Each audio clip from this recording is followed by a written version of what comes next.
ગુજરાતની રાજકીય ગરમી વચ્ચે સુરત શહેરમાં એક નવો વિવાદ ઉભો થયો છે। કોંગ્રેસ બાદ હવે આમ આદમી પાર્ટીએ સુરત પોલીસ પર ગંભીર આક્ષેપ કર્યો છે।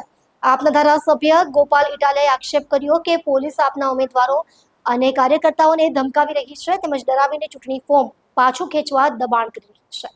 ઇટાલિયાએ પત્રકારો સાથે વાત કરતા કહ્યું, પોલીસ વિભાગનો દુરુપયોગ કરીને અમારા ઉમેદવારોને ડરાવવાનો પ્રયાસ કરવામાં આવી રહ્યો છે।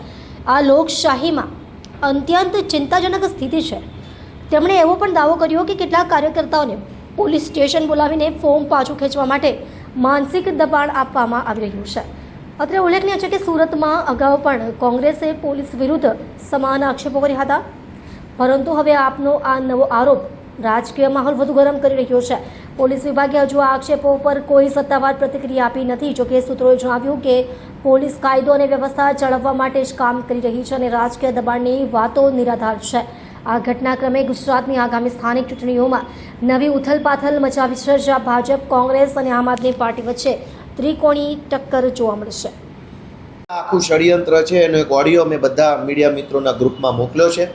મારી અમારા સૌ આમ આદમી પાર્ટીના કાર્યકર્તાઓને વિનંતી છે કે ભાઈઓ બહેનો, અમારા યુવાનો હાજર બમ રહેજો। લડાઈ ખૂબ લાંબી છે, ખૂબ મોટી લડાઈ છે, કોઈનાથી ડરવાનું નથી। ગમે એવો મોટો તોપ હોય, ધુરંધર હોય, પણ ઈમાનદારીથી સામે પડીશું તો ગમે એવી તોપ હશે તો એ પાણીમાં બેસી જશે ને ઈમાનદારી જીતશે। આવતીકાલે કોઈ પણ સરકારી માણસો કે ભાજપના માણસો કે ગુંડાઓ કે લફંગાઓ કે પોલીસ જો ડરાવવા ધમકાવવાની કોશિશ કરે તો તાત્કાલિક એનો વિડીયો બનાવી ઓડિયો રેકોર્ડ કરીને સોશિયલ મીડિયામાં મૂકી દેવું, જેથી કરીને લોકોને ધ્યાનમાં આવે કે કેવા પ્રકારની તાનાશાહી ગુજરાતમાં થઈ રહી છે।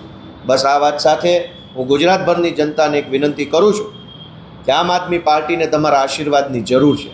30 વર્ષથી ગુજરાતની સરકારમાં બેસીને તાનાશાહી કરનારા લોકો અમારા જેવા નાના નાના જુવાનિયાઓથી ડરે છે, અમને દબાવવાની કોશિશ કરે છે, પણ જો ગુજરાતની મહાન જનતાના આશીર્વાદ અમારી સાથે હશે, તમારી લાગણી અને તમારો પ્રેમ અમને મળશે તો અમે આ ગુજરાત માટે, આ સુરત માટે, આ અમદાવાદ, રાજકોટ જેવા શહેરો માટે ઘણું સારું કામ કરી શકીશું।